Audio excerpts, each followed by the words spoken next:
Market cap लगभग 31,000 करोड़ के आसपास का है और करंट प्राइस इसका 503 रुपीज़ चल रहा है।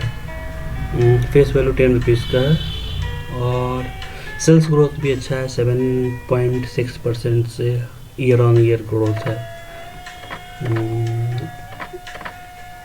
ये इसका चार्ट है। अगर आप ऑल टाइम चार्ट देखते हैं तो हाई 789 रुपीज़ का लगा चुका है और फिलहाल ये 500 के आसपास चल रहा है। मैं तो बोलूँगा आप इसे लॉन्ग टर्म के व्यू से कंसिडर करें। इट मीन्स मिनिमम 1500 और 2000 का लेवल लेके तब तक आप वेट करें जब तक ये 1500 और 2000 के लेवल तक ना पहुंच जाए। लेकिन अगर आप एकदम सेफ़ और डिफेंसिव जोन में रहना चाहते हैं तो 700-750 के आसपास आप इससे निकल सकते हैं। इस कंपनी का सबसे बड़ा प्लस पॉइंट है कि ये डिविडेंड पे करती है जो 36.5% का है। इसका उधारी भी कम हुआ है और ऑलमोस्ट ये डेट फ्री है। मतलब इसका रिजर्व अच्छा होगा, इसका अपना बैलेंस शीट अच्छी होगी और कंपनी ने उधारी बहुत ना के बराबर ले रखी है, तो ये इसका सबसे बड़ा प्लस पॉइंट है। माइनस पॉइंट आप ये देख सकते हो कि promoter holding decrease over the last 3 years. It means आप कह सकते हो कि 3 साल में प्रमोटर ने अपना माल को बेचा है। लेकिन मैं इसका सबसे बड़ा प्लस पॉइंट दिखा रहा हूँ आपको इन्वेस्टर में जाके।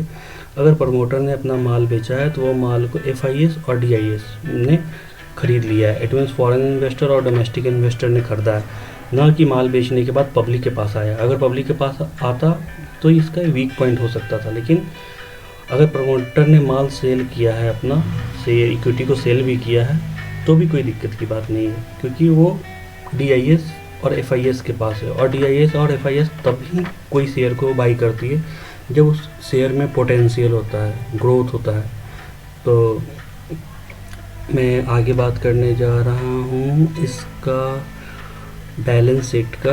तो अब ईयर ऑन ईयर आप देख सकते हो इसका sales year on year continue sales increment पे है। कहाँ 600 करोड़ का था 2018 में, 19 में 699 कंटिन्यू आप देख सकते हो। इस मार्च 2025 में 3546 करोड़ का सेल्स है और इस ईयर का अगर आप पार्टिकुलर प्रॉफिट का बात करो तो 600 करोड़ का प्रॉफिट मार्च 2025 में दे चुकी है ये कंपनी। तो प्रीवियस सभी क्वार्टर से इन नेट प्रॉफिट बहुत अच्छा है और ईयर ऑन ईयर इंक्रीमेंट पे है। तो लॉन्ग टर्म के व्यू से ये शेयर का कंसीडर कर सकते हो। कंपाउंड सेल्स ग्रोथ भी अच्छा है, कंपाउंड प्रॉफिट ग्रोथ भी लगभग आप देखोगे 5 ईयर और 3 ईयर का, तो अच्छा है, अच्छा आप कह सकते हो। लेकिन स्टॉक प्राइस CGR थोड़ा सा 1 ईयर की व्यू से अगर आप कंपेयर करोगे तो निगेटिव पे है। लेकिन सब कुछ अगर किसी इक्विटी में अगर अच्छा हो जाए तो शेयर 500-600 में मिलेगा ही नहीं। तो कुछ निगेटिव पॉइंट भी होती हैं, उसे इग्नोर करके आप लोग चला करो। प्लस पॉइंट इसका है कि इसका सबसे अच्छा रिजर्व है और कंपेयर टू द रिजर्व उधारी कुछ नहीं है, ना के बराबर है। तो ये शेयर लॉन्ग टर्म के व्यू से आप कंसीडर कर सकते हो। रिजर्व कंटिन्यू बढ़ रहा है, बट उधारी आप देखोगे तो या तो कांस्टेंट है या तो घट ही रहा है, ना बढ़ नहीं रहा है। और आप बात करोगे प्रमोटर होल्डिंग का, मैंने बात कर चुका। ये मेनली काम करती है automotive technology. It means car बनाने वाली कंपनी, डिजाइनिंग, मैन्युफैक्चरिंग और इवन की EV सेक्टर में भी ये काम कर रही है। हाइब्रिड मोटर बना रही है जो EV बेस्ड है। तो ये शेयर लॉन्ग टर्म के व्यू से अच्छा है। और मैं बात करूँ इसका वेबसाइट का, तो आप वेबसाइट भी देख सकते हो। इसका वेबसाइट पे आपको कुछ इन्फॉर्मेशन मिल जाएगा कि कंपनी कहाँ की है, कॉन्टेक्ट अस में।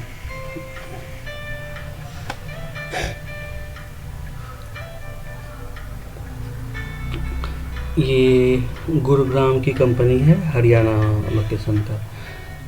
तो इंडियन बेस्ड कंपनी है, बहुत अच्छी बात है। और सबसे बड़ा प्लस पॉइंट इस कंपनी की ये है कि अगर एलन मास्क की टेस्ला अगर इंडिया में लॉन्च होती है तो ये कंपनी उस समय पिक पे रहेगी, क्योंकि एलन मास्क की company, it means Tesla car का जो भी रिक्वायरमेंट है, जो भी उसका पार्ट्स है असेंबलिंग का, या कोई पार्ट्स ख़राब हो जाता है तो उसका फुलफिल ये सोना BMW ही करने वाली है।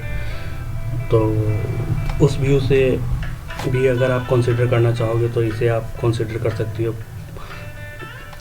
पर अगर एलन मास्क की कंपनी नहीं भी आती है तो भी ये अपना सेल्स धीरे धीरे बढ़ा रही है, ना कि कांस्टेंट है और ना कि डिक्लाइन की ओर है। तो हर पॉइंट ऑफ व्यू से आप देखोगे तो ये शेयर बहुत अच्छी है। बाकी आप खुद से एनालिसिस करो, खुद किसी अपने सीनियर से समझ लो, लेना है नहीं लेना है वो पूरा आपका डिसीजन है, और फिर आप इस शेयर को आपके ऊपर ले सकते हो। बहुत बहुत धन्यवाद।